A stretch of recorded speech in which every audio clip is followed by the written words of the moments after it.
Bismillah, Assalamualaikum warahmatullahi wabarakatuh. Apa kabar sekolah hebat Indonesia?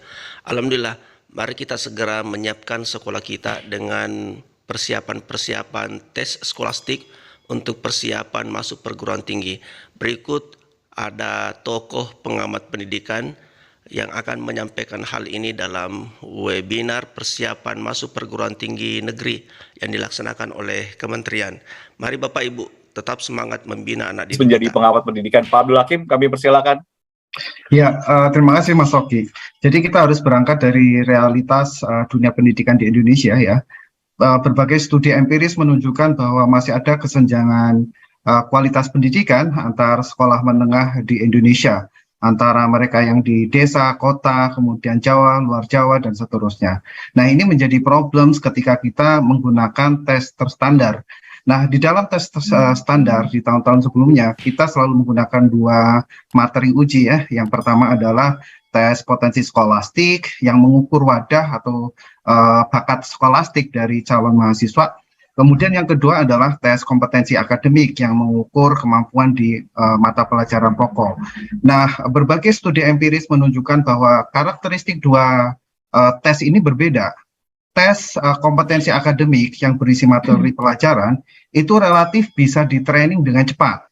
Artinya bagi mereka yang punya resource, punya sumber daya, punya uang, dia bisa mengikuti kursus-kursus singkat yang intensif, terutama untuk belajar trik-trik menjawab soal, sehingga mereka bisa mencapai skor tinggi.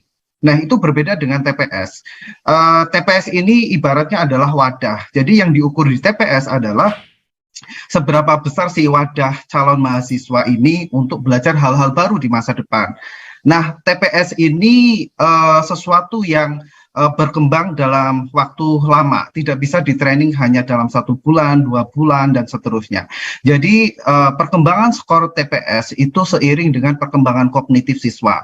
Artinya apa? Artinya kalau teman-teman meningkatkan skor TPS, maka dia harus sering melatih otot-otot kognitifnya. Tidak bisa dia menjelang ujian nasional baru belajar. Dia harus mulai berlatih, menggunakan penalaran, kemudian kemampuan berpikir secara numerik, dan seterusnya sejak jauh-jauh hari. Nah, ini berkaitan dengan pertanyaan dari Mas Oki. Bagaimana hal ini menjamin keadilan atau pemerataan akses ke perguruan tinggi negeri? Nah, kalau kita lihat dari karakteristik tesnya, maka TKA ini sangat menguntungkan bagi mereka yang bersekolah di sekolahan dengan fasilitas luar biasa, gurunya mungkin rasio di kelas kecil, kemudian ada fasilitas bimbel, dan seterusnya, dan seterusnya.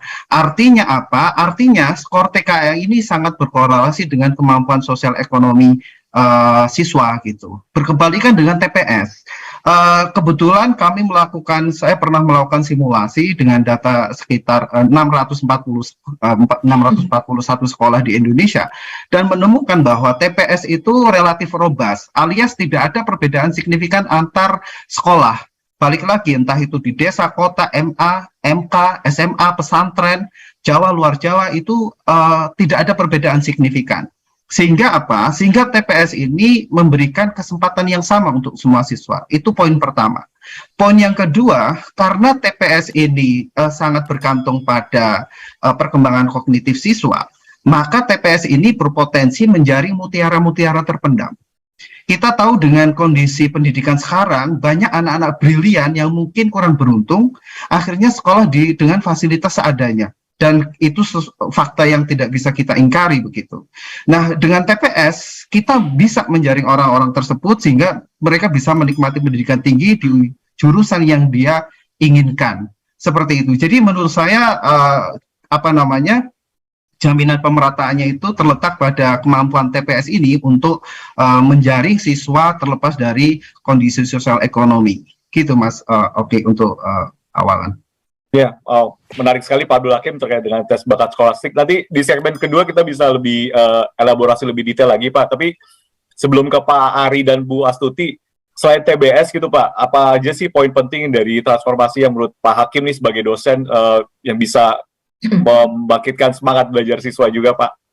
Ya, menarik pertanyaan dari Mas Oki. Jadi transformasinya entah itu di jalur berbasis prestasi maupun di jalur berbasis tes, itu tujuannya sama. Sama-sama mengukur potensi siswa untuk belajar hal-hal baru di perguruan tinggi.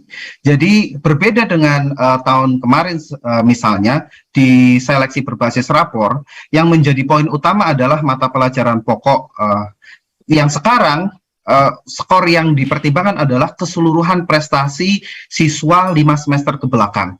Artinya apa? Yang diukur itu bukan kontennya, bukan seberapa banyak materi yang dia hafalkan di kepala, tetapi lebih ke learning attitude-nya, sikap belajarnya.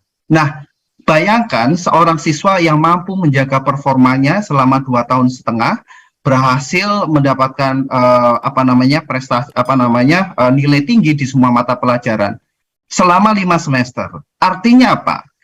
Anak itu sudah teruji resiliensinya. Yang kedua, anak itu sudah punya sikap belajar yang sangat positif. Dan akhirnya apa? Dengan dua modal ini, yakin anak ini bisa survive dan mungkin bahkan berkembang di perguruan tinggi. Dan kita juga melakukan kajian di Indonesia dan menemukan bahwa memang siswa-siswa yang menunjukkan prestasi konsisten dan cenderung naik dari tahun ke tahun, dari semester ke semester, itu mampu menunjukkan performa akademik dan non-akademik yang cukup menonjol di perguruan tinggi. Itu di prestasinya. Jadi yang diukur adalah wadahnya. Demikian juga dengan TPS. Seleksi berbasis tes. Kita tidak lagi, sistem sekarang tidak lagi fokus pada konten, bukan lagi TKA, tetapi pada bakat skolastiknya. Artinya apa? Sama, yang diukur adalah wadah. Jadi transformasi terbesar dari kebijakan seleksi tahun ini menurut saya adalah fokus dari seleksi yang lebih menekankan pada potensi anak. Dan ini menurut saya sesuatu yang patut diapresiasi. Kita memberikan persiapan kepada peserta didik kita dengan memberikan tes skolastik dan literasi bahasa Inggris. Cukup sekian, terima kasih. Assalamualaikum warahmatullahi wabarakatuh.